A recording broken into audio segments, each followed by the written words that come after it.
Halo Sobat Sehat, selamat datang di Senyum Permata Podcast RSUD Sukamara. Podcast yang membahas seputar permasalahan kesehatan dengan saya Dr. Tuti akan memandu acara podcast kali ini.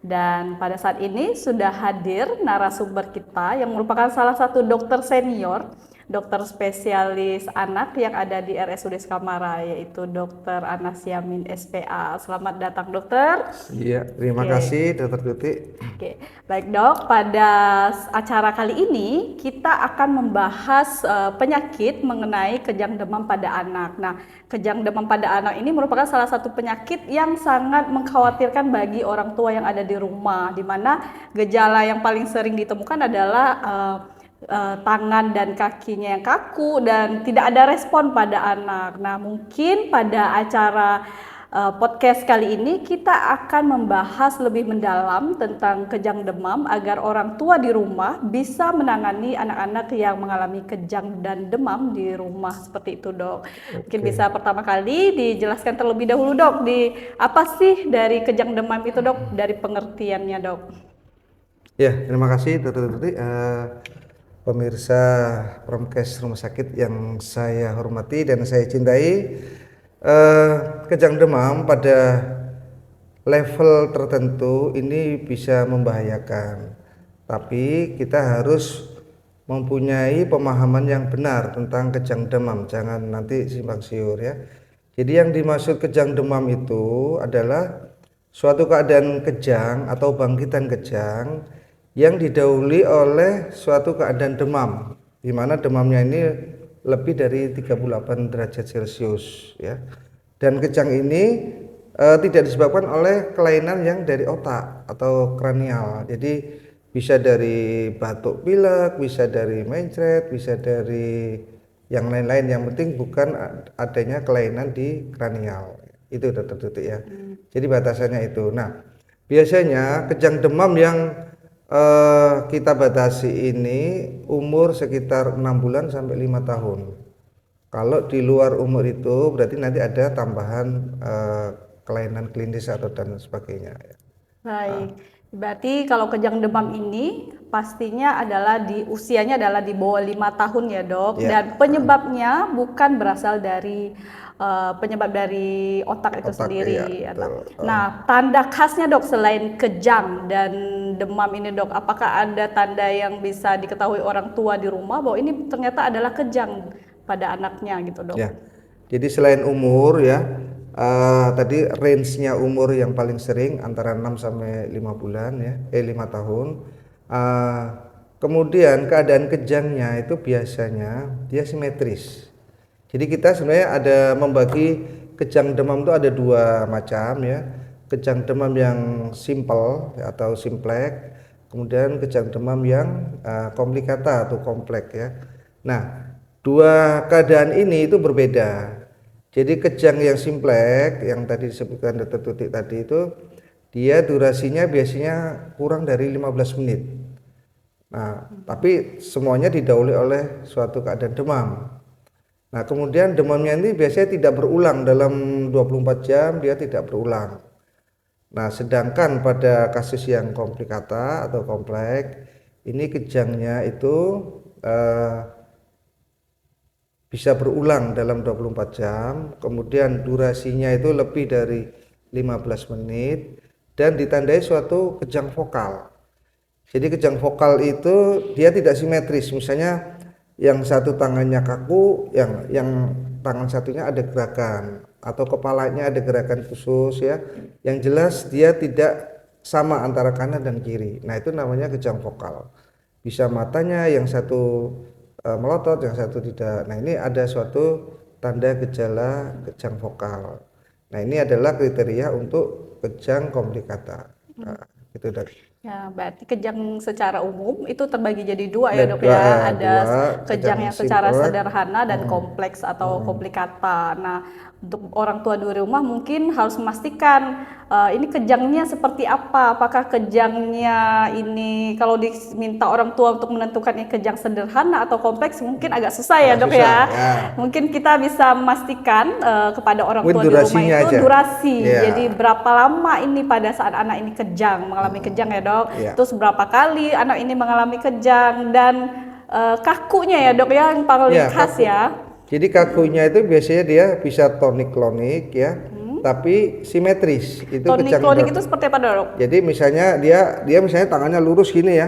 Nah, ini dua-duanya lurus atau dia nekuk gini dua-duanya. Nah, itu bisa. Itu yang jelas kaki dan tangannya kelihatan. Kalau mata kan otomatis sama, melotot semua ke atas ya, melihat ke atas dan sebagainya. Tapi yang jelas harus simetris. Kanan dan kiri sama, itu kejang sederhana. Tapi kalau tidak simetris, ya itu gampangnya gitu. Bu, nanti kakunya bagaimana? Kanan kiri sama enggak? Kalau enggak sama berarti dia mengarah ke kejang kompleks. Gampangannya begitu ya. Nah, terus biasanya kejang demam yang simpel itu dia tidak terulang dalam 24 jam. Dan dia kejangnya hilang sendiri. Tanpa obat pun dia kadang kejang hilang sendiri. Nah, itu kejang demam yang simpel ya. Kalau yang komplikata itu berulang. Nah dok, saya tuh paling sering ketemu pasien di IGD, pasien anak. Yang paling saya sering tanyakan ke orang tuanya itu adalah anaknya pada saat kejang apakah dia ada respon nangis. Nah, itu bisa jadi salah satu gejala belum dok? Untuk menanyakan pasien anak-anak yang kejang itu dok. Jadi kalau waktu kejang dia nggak bisa menangis sebenarnya. Berarti tidak ada respon ya dok ya? Tidak ada respon. Jadi memang antara waktu kejang, nah ini bisa ditandai dia sadar apa tidak sadar. Nah, kalau dia tidak sadar berarti ada delay atau kelainan pada kranial. Nah, nanti mengarahnya beda, bukan kejang demam lagi, tapi mengarah ke mungkin epilepsi atau malah yang lebih berat lagi. Ya, kadang kan orang tua di rumah susah membedakan nih dok, ini kejang atau ini gemetaran atau apa ya dok yang menggigil itu. Nah mungkin salah satu gejala khasnya selain kaku pada kaki dan tangan mungkin adalah ini ya dok ya, tidak ada respon ya dok, dan matanya melotot ke atas. Karena tidak ada respon berarti kan anak sudah mengalami kejang seperti itu. Gitu ya dok. Kalau nanti bedakan kejang atau bukan, jadi namanya rigidity namanya. Rigid itu dia getaran yang berulang-ulang. Nah itu kalau dia kecil-kecil, nah itu namanya rigid. Nah jadi dia gemetar kayak gini kayak orang kedinginan ya. Tapi kalau kejang dia jarang bergerak, dia kaku gini aja. Kaku, dia tidak bergerak gini ya. Tidak gerak-gerak gitu ya dok. Jadi itu yang paling mudah untuk dibedakan oleh orang tuanya. Pasti kalau misalnya dia gemetaran atau menggigil itu kan pasti ada respon merintih atau apa ya dok. Berarti kan itu bukan kejang ya dok. Bukan kejang ya. Iya. Terus dok, ini penyebabnya apa nih dok? Selain bukan karena dari otak, otak maksudnya penyebabnya adalah tidak ada tumor ya dok ya. Iya. Nah penyebab yang paling sering menyebabkan anak itu kejang demam dari apa dok? Secara epidemiologi ya, ini penyebab jelasnya ini belum bisa dipastikan ya. Cuman ada dukungan dari faktor genetik ya. Nah, faktor genetik ini biasanya ada potensi untuk mengarah pada anak kita. Misalnya orang tuanya atau kakeknya atau neneknya dulu pernah kejang waktu bayi, waktu di bawah 5 tahun. Nah, ini berpotensi untuk anaknya atau cucunya. Oh, jadi bisa dibilang ini diturunkan atau gimana nih dok? Ada faktor genetik ya. Faktor genetik itu bisa antara 40 sampai 70%. Nah, berarti kemungkinan untuk mengalami terjadinya kejang demam kalau misalnya orang tuanya pernah kejang, anaknya bisa 40% mengalami kejang juga ya dok. Iya, Nah kalau misalnya dia punya 2 saudara di dalam keluarga, anak pertama kejang, mungkin nggak dok anak keduanya juga kejang nih dok? Itu sangat mungkin ya. Tadi dari apalagi jenis kelaminnya berbeda ya. Misalnya yang pertama perempuan, nah, kemudian yang kedua laki-laki. Nah kalau yang perempuan ini kejang, kemungkinan besar anak yang kedua nanti juga mengalami hal sama. Tapi nggak usah bersedih hati. Jadi kejang demam ini bisa sembuh sempurna. Itu aja yang perlu diingatkan pada orang tua. Jadi faktor kejang demam itu sebenarnya faktor yang alami karena dia merupakan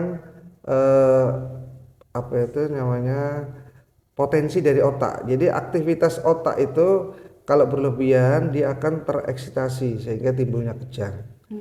Jadi yang kita harus tahu apa saja yang menyebabkan demam itu harus kita atasi dulu supaya tidak tereksitasi otaknya sehingga jadi kejang. Baik, intinya kejang demam itu penyebabnya bukan pasti ada sesuatu yang menyebabkan anak itu kejang demam ya Iya, dok. Bisa tidak mungkin dia tiba-tiba kejang demam. Nah kalau tidak paling sering nih dok penyebabnya kenapa nih dok? Kalau pasien anak ke IGD dia mengalami kejang demam, pastikan Nah, kita cari penyebabnya ini kenapa bisa kejang ya dok. Paling sering itu kenapa ah, nih dok? jadi biasanya kita nanyakan selain demam, apa gejala yang muncul pada anak? Bisa batuk, bisa mencret, ya, bisa dia ISK ya. Jadi kelainan pada laki-laki terutama ya. Ini sering adalah ISK yang tidak terdeteksi. Apa itu ISK? Adalah infeksi saluran kemih. Nah, biasanya kasus yang paling sering adalah keadaan phimosis ya. Fimosis itu apa tuh dok? Phimosis itu keadaan prepusium itu tidak membuka sempurna ya, baik itu kelainan genetik ataupun kelainan yang faktor lainnya. Jadi biasanya pada anak laki-laki dari suku-suku tertentu itu dia cenderung mengalami phimosis, sehingga acara seperti sunatan apa itu dia dilakukan waktu kecil. Jadi daerah Sunda, daerah Jawa bagian bawah itu rata-rata sunatnya waktu kecil ya, waktu bayi, sehingga risiko untuk itu nggak ada. Karena tradisi di sana anak itu di bawah 5 tahun kadang udah sunat. Karena dia memang kecil, burungnya apa ini, lubangnya itu kecil, sehingga dia kesusahan untuk melakukan BAK atau kencing. Nah, sehingga kalau mau kencing dia gelembung dulu batang anunya, kemaluannya itu. Nah, setelah gembung baru dia bisa keluar kencing. Nah, hal ini menyebabkan infeksi yang pelan-pelan tapi pasti ya. Satu kali kencing, dua kali, akhirnya numpuklah sedimen-sedimen yang harusnya dibuang melalui kencing tadi, menumpuk di ujungnya. Nah, itu yang menyebabkan potensi demamnya itu di dalam. Jadi kalau demamnya di dalam, kita pegang gini dia nggak terlalu demam, tapi sebenarnya di dalam tubuhnya dia mengalami penaikan suhu, dan itu yang berpotensi untuk terjadinya kejang demam. Yang paling sering itu ya pada pasien laki-laki, anak-anak, apalagi kalau ada prepusium yang lubangnya kecil, nah itu Ya, potensi jadi dulu. kalau misalnya kejang demam paling sering pada anak laki-laki, kita seringnya Ya, sarankan harus disunat ya dok, biar tidak ya, berulang. Karena ya. kita nggak tahu ini apakah benar-benar kejang demamnya Mm-mm. bisa berlanjut atau enggak. Takutnya kalau belum disunat bisa jadi dia bisa menyebabkan terjadinya kejang berulang ya dok. Iya, betul. Nah, ini dok, sebagai dokter mungkin kita perlu menyarankan ke orang tua nih dok. Kalau misalnya anaknya mengalami kejang di rumah, apa sih penanganan yang perlu dilakukan oleh orang tua pertama kali mengetahui anaknya kejang nih dok? Iya. Jadi kalau misalnya di rumah anak kita mengalami kejang, tapi kita pegang dia demam. Nah, berarti dia mengarah ke arah kejang demam. Yang pertama harus difahami, jangan panik. Nah, itu dia. Kalau kejang oleh demam, ini anaknya itu nanti akan sembuh sempurna ya. Kecuali ada faktor-faktor lain yang ada pada anak tersebut sebelum kejang ya. Nah, kemudian setelah tidak panik, yang kedua ini dibebaskan jalan napas ya. Bebaskan jalan napas tuh misalnya baju dilonggarkan ya, kemudian kalau dia ada lendir, ada sesuatu di mulutnya, ada makanan, dikeluarkan ya. Nah, itu supaya tidak mengganggu jalan napas sehingga dia jadi asfiksia ya. Ya. Nah, kemudian kalau bisa misalnya anak itu kejangnya agak lama, eh, diberi penurun demam ya. Jadi misalnya kita nggak ada obat, kita kompres. Oh, Jadi dikompres ya kalau dok. misalnya demamnya terlalu tinggi, maka dia kompresnya dengan air hangat, justru air hangat ya. Nah, kalau dia demamnya sekitar, kita biasanya pakai 38, 39 ya. Kalau 38 kita pakai kompres biasa ya. Air biasa taruh di handuk kecil ya, ditempelkan, kemudian dikipas. Jadi jangan ditempel terus. Nah, ini yang sering salah. Jadi misalnya kita kita kompres di lipatan-lipatan tubuh, misalnya di ketiak, di leher, di selangkangan. Nah itu jangan ditempel gitu aja, dibasahi, kemudian dikipasi. Kemudian airnya tadi kalau dia tidak terlalu tinggi 38, dia pakai air biasa. Kalau dia lebih tinggi dari 39, kita pakai air hangat. Nah itu ya, jadi dikompres supaya agak turun demamnya. Kemudian yang ketiga ya, selanjutnya kalau kita sudah pernah mengalami itu, biasanya dokter itu ngasih persediaan untuk obat kejang. Obat kejangnya yang bagus. Kalau kondisi yang demikian adalah yang dimasukkan di pantatnya ya, atau suppositoria ya. Jadi itu bisa ada produk-produk tertentu yang ya kita sebutkan diazepam misalnya ya. Nah itu nanti biasanya dikasih sama dokter petunjuknya ya. Kalau berat badan 10 kilo sekian, nah itu disimpan. Jadi boleh disimpan ya dok buat Boleh, orang tua yang ya.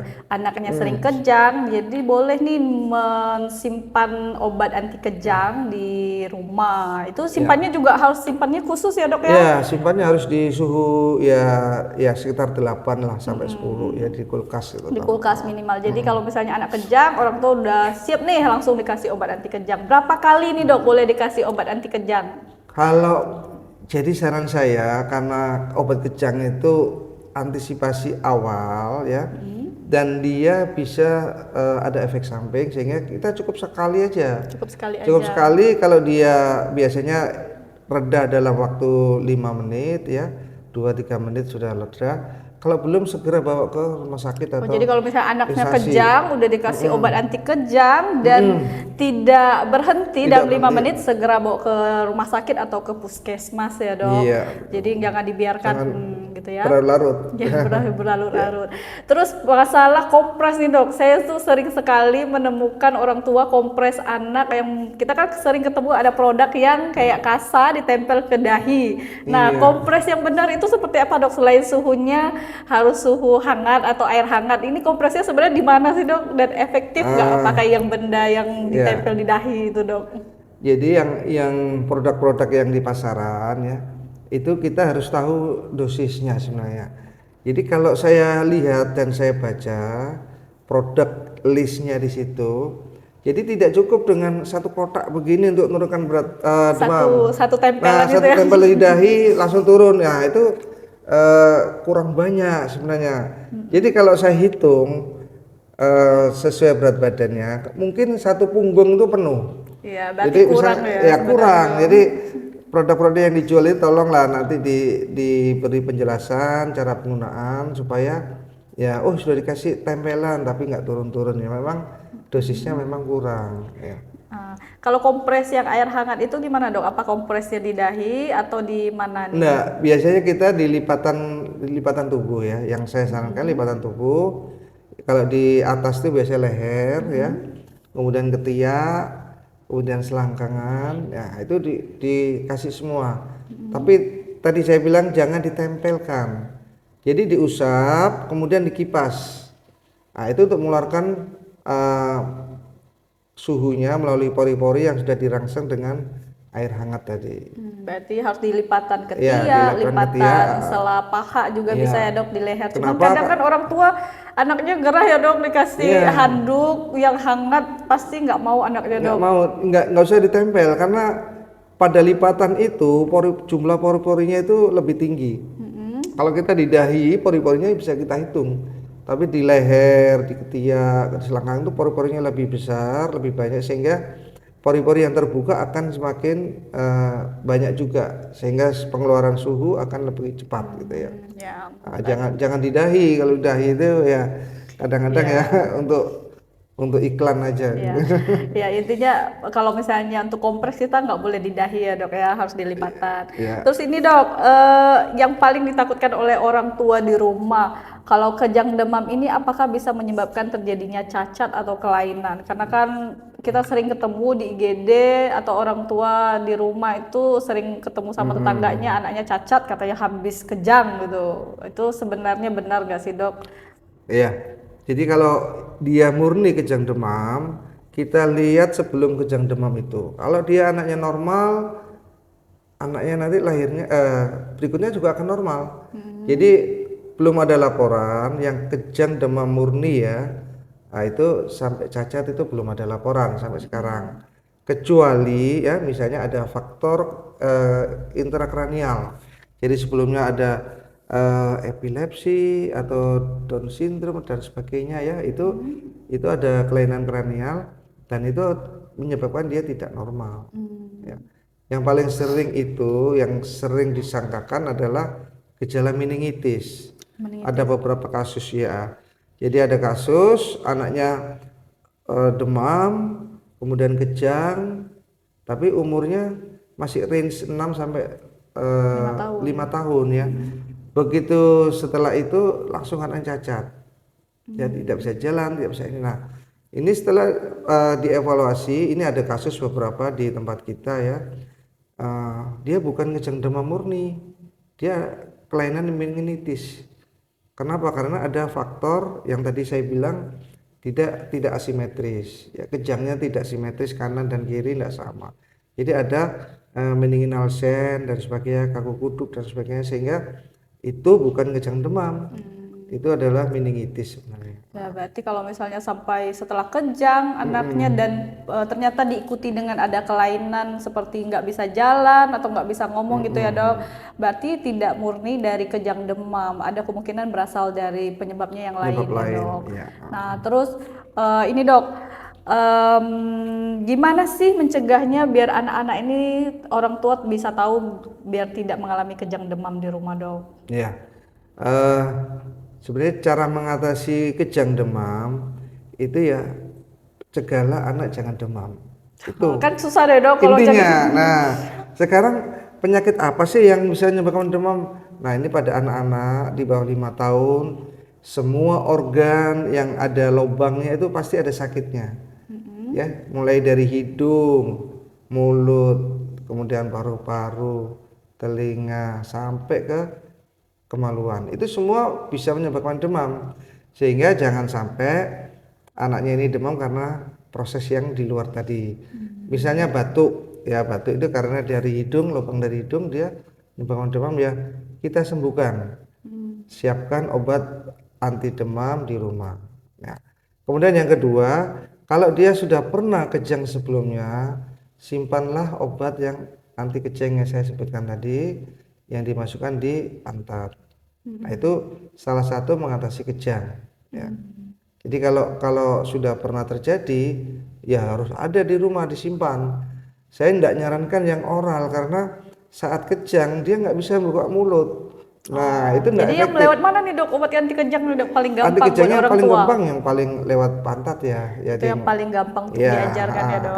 Dan teman-teman di UGD itu sudah sering menyarankan kan kalau ini disiapkan obat ini ya. Nah, itu harus ada minimal satu lah.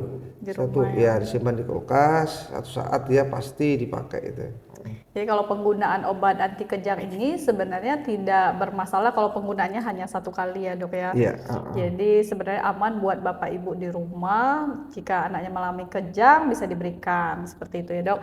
Nah kalau kejang demam ini sebenarnya kan tadi kata dokter kalau nggak ada penyebab yang lain sebenarnya tidak berbahaya. Nah pada kondisi apa dok selain dia bisa menyebabkan berbahaya? Kalau kejangnya berulang terus dok dalam 5 menit kejang terus belum sampai ke rumah sakit, itu bisa menyebabkan kelainan nggak dok? Nah itu yang saya sebutkan bukan KDS ya, atau bukan kejang demam sederhana.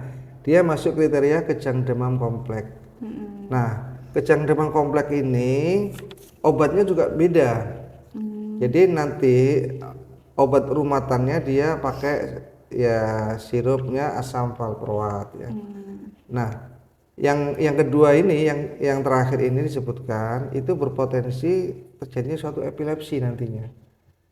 Sehingga pada kasus tertentu yang kejang sering berulang, kemudian penyebab dari demamnya sudah diatasi tapi masih kejang, nah ini perlu ada pemeriksaan. Pemeriksaan lanjutan ya dok? Ya, pemeriksaan lanjutan adalah rekam otak ya. Jadi rekam otak itu atau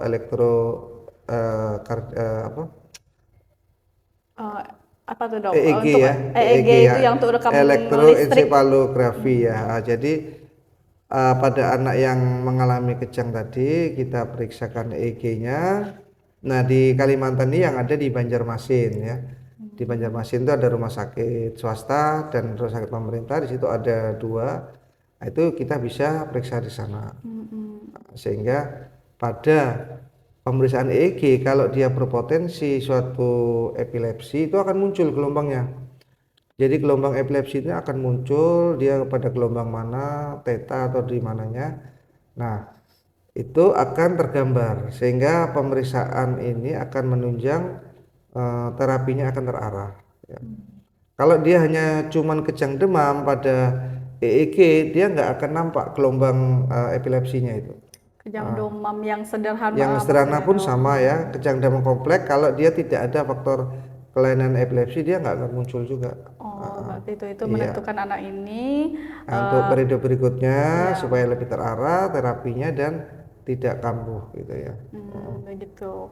Cuman kan kadang kita jauh ya dok mau ke Banjarmasin dari Nah, Sukamara. Nah, apakah mungkin dari dokter anak seringnya tetap dirutinkan obat anti kejang untuk anak tidak berulang kejangnya di Ya, rumah dok? kalau memang kesulitan untuk kesananya ya kita memang alternatif yang berikutnya adalah terapi selama 1 tahun. Terapi selama 1 tahun ya dok. Terapi selama setahun itu dengan dosis yang kita awasi dan orang tuanya diminta kerjasamanya. Kerjasama dalam hal apa? Misalnya dia bikin buku catatan itu. Buku catatan dalam 1 bulan itu pernah kejang kapan, berapa lamanya. Nah itu dicatat di situ. Nah nanti saat kontrol dilaporkan ke dokternya. Nah itu akan menentukan dosis yang dia pakai selanjutnya. Mungkin epilepsi maksudnya ini yang kita kenal di sini sakit ayan ya dok ya? Iya, epilepsi kalau orang awam nyebut ayan ya. Iya. Jadi kalau misalnya yang menyebabkan kecacatan atau yang kejangnya berulang dan disertai dengan epilepsi, itu paling khas anaknya tidak mengalami demam ya dok. Iya. Nah, tapi kalau misalnya mengalami demam, curiganya ada faktor yang lain. Faktor lain. Ya. Nah ini kita sudah di bagian sesi terakhir nih dok. Ada yang mau disampaikan nggak dok ke orang tua di rumah mengenai kejang demam? Biar orang tua bisa lebih mengetahui apa yang harus dilakukan nih dok. Iya. Untuk orang tua yang anak-anaknya mengalami suatu kejang ya, jadi harus kita beri informasi yang benar ya, bahwa kejang demam itu bisa sembuh sempurna. Itu yang penting. Jadi supaya ibunya, bapaknya tidak panik dan sebagainya. Nah ini harus diingat bahwa kejang demam itu hanya suatu masa di mana aktivitas otaknya itu akan selalu dipengaruhi oleh suhu ya atau demam. Nah itu yang harus ditanamkan supaya tidak panik. Yang kedua, apabila sudah pernah mengalami kejang, apalagi didahului oleh demam, maka simpanlah obat yang dimasukkan ke pantat tadi ya, Anti kejang ya dok. Dan yang terakhir misalnya mengalami kejang di suatu tempat ya, seperti yang saya sampaikan tadi, longgarkan jalan napas ya, jangan panik. Kemudian kalau ada sesuatu di mulutnya boleh dikeluarkan dulu, entah itu makanan, entah itu lendir, entah itu benda-benda asing, misalnya dia habis makan permen, nah itu segera dikeluarkan supaya tidak ada. Sendok boleh nggak dok? Sendok nggak boleh ya? Sendok itu jadi gini, sendok itu kan maksudnya supaya lidahnya tidak tertelan ke belakang. Jadi kalau dia tertelan ke belakang kan jadi sesak itu, napasnya buntu. Sebenarnya boleh kalau kita menahan sendok, kan dia tidak memasukkan tapi ditahan. Yang memasukkan itu misalnya makanan, minuman, itu nggak boleh, yang dimasukkan maksudnya ya.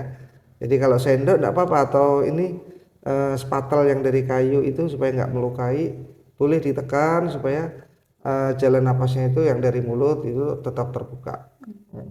Oke, baik demikian perjumpaan kita hari ini. Terima kasih kepada narasumber kita, Dr. Anas Yamin SPA, atas sudah mau berbagi dengan materi kita hari ini mengenai kejang demam pada anak. Dan semoga ilmu yang kita bagi hari ini dapat bermanfaat bagi orang tua di rumah, dan sehingga orang tua di rumah dapat menangani kejang jika anak-anaknya mengalami kejang seperti itu ya, Dok. Dan sampai jumpa.